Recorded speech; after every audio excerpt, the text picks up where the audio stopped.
Magandang araw mga kaibigan. Bigyan natin ng reaction opinion itong post, Masang Pilipino. Senator Lacson nangakong babantayan ang pondo ng bayan. Patawa. Iginiit ni Senator Ping Lacson ang kanyang matatag na paninindigan laban sa korupsyon, lalo na sa proseso ng pagbuo at paggamit ng national budget na aniyay isa sa mga bahaging dapat bantayang mabuti upang matiyak na napupunta sa tama ang pondo ng pamahalaan. Ayon sa senador, matagal na niyang isinusulong ang masusing pagsusuri sa paggasta ng gobyerno at ang paglalantad sa mga irregularidad upang mapanagot ang sinumang sangkot sa maling paggamit sa pondo ng bayan. Binigyan din ni Lacson na nananatiling pangunahing layunin ng kanyang advokasya ang pagtataguyod ng tapat at malinis na pamamahala. Sabi niya, pakinggan niyo hindi po matatawaran. Parang speech ba? Campaign speech. Lacson for President sa 2028. Sabi niya, hindi po matatawaran ang aking hangarin na ituwid ang katiwalian dito sa ating bansa. Palakpak naman dyan. Well, in fairness sa kanya, nung una, talagang believe ako. Anti-corruption talaga siya nung una. Marami tayo na humanga sa kanya. Again, yung mga kapwa niya PMAers, nababasa ko sa mga post nila, saludong-saludo kay Senator Lacson. Mayroon akong kaibigan na 2-star general, PMA graduate. Sabi niya, alam mo Johnny, sa mga PMAers ngayon na aktibo sa politika, ayan si Senator Lacson and Mayor Magalong ang talagang nangingibabaw ang kanilang courage, loyalty, integrity. Sabi niya, that was last year. Nung hindi pa siya ang chairman ng Blue Ribbon. And sabi ko, totally agree ako, sir. Pasalamat ang mamamayang Pilipino dahil very proud ang Philippine Military Academy as an institution for having produced the likes of Senator Lacson and Mayor Magalong, mga walang takot na naglalahad, lumalaban sa katiwalian. Kaya itong flood control scandal na ito, ang whistleblower talaga, hindi ang Pangulong Marcos. Ang whistleblower ay si Mayor Magalong, sinundan ni Senator Lacson nung naging senador na siya sa 20th Congress. Yung mga privilege speeches pala, dahil dalawang beses nag-privilege speech si Senator Lacson sa Kongreso. Inilahad niya yung resulta ng investigasyon ng kanyang team. Kaya natulala ang Marcos Jr. administration. Kaya sabi ni Professor Winnie Monson, dahil sa mga expose ni Senator Lacson, ni Mayor Magalong, napilitan na lang ang Marcos Jr. administration, inunahan na lang. Sabi niya, mahiya naman kayo. Yes. Talagang matuwid ang landas na tinatahak ni Senator Lacson nung una. But, ito na yung but. Nagbago ang lahat nung naging chairman siya ng Blue Ribbon Committee. Nakakapanghinayang. Hindi ko na maintindihan. Yung kanyang Blue Ribbon Committee investigation, napakasimple lang ang rule. Go where the evidence leads. Ang kanya, hindi. Nandyan niya sa harapan niyang mga evidences, mga testigo na dapat niyang tawagin para ipurso, matukoy ang mastermind, masampa ng kaso, hindi niya ginagawa.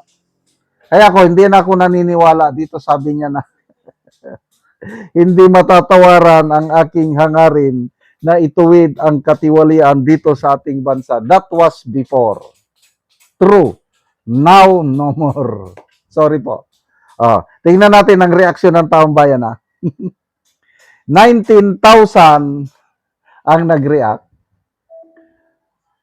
16,000 ang tumatawa. 2,100 ang galit sa kanya. 1,300 lang ang nag-like. So, percentage-wise, 95% sa mga netizens na nag-react, hindi na naniniwala. Katulad ko, katulad nyo siguro, hindi na tayo naniniwala kay Senator Lacson. 5% na lang ang naniniwala sa kanya. Sayang, ano?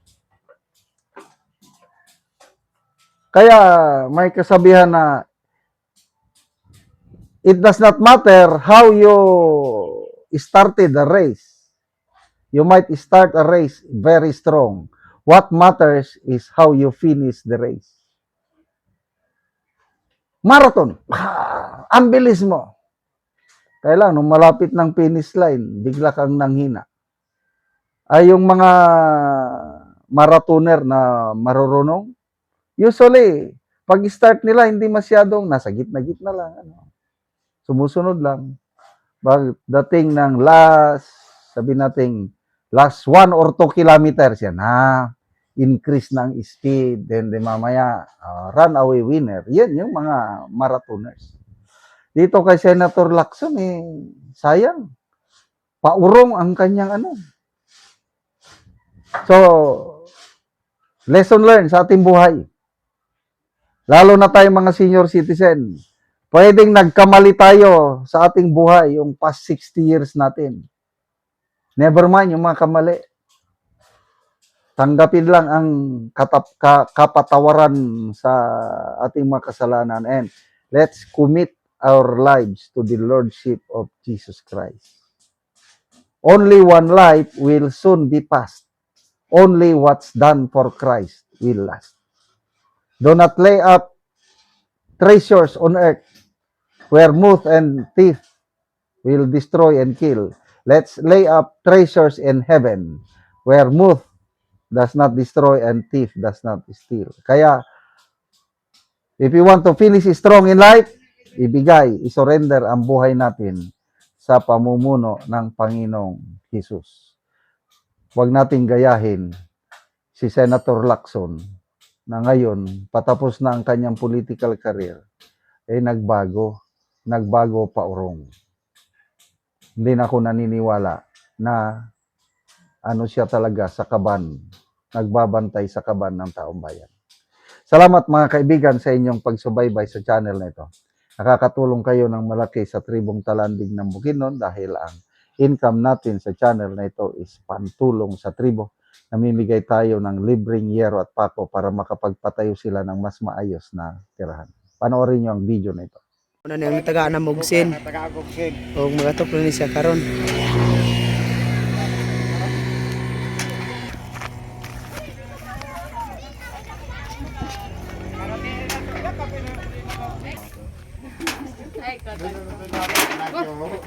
Salamat ngayon.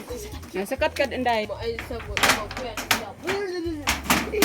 Karon mo na nang dito ko nila kalay.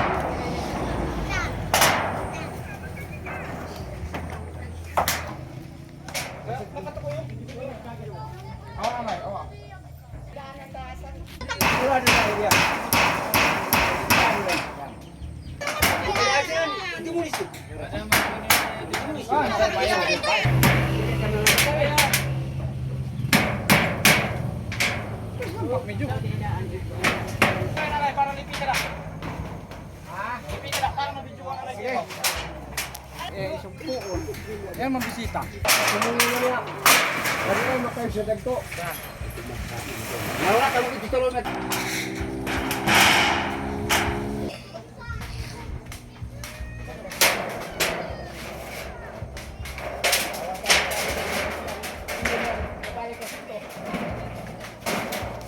Karon man nagit sa pag-atop si Kuya. Maayo nagit nga tan-awon ang iyang balay. Salamat sa Ginoo nga nakatabang sa akong pagpapalay na ako. Oo. Og pila na ni Kuya ka tuig nga imong gitukod aya pa na atupan? Ito na ni kabulan, bago na ayaw pa ng atopan kay natabang ang kugsin. So 7 na kabulan bago pa ayha pa na atopan tungod kay natabangan kaugsin. Sige, salamat kayo.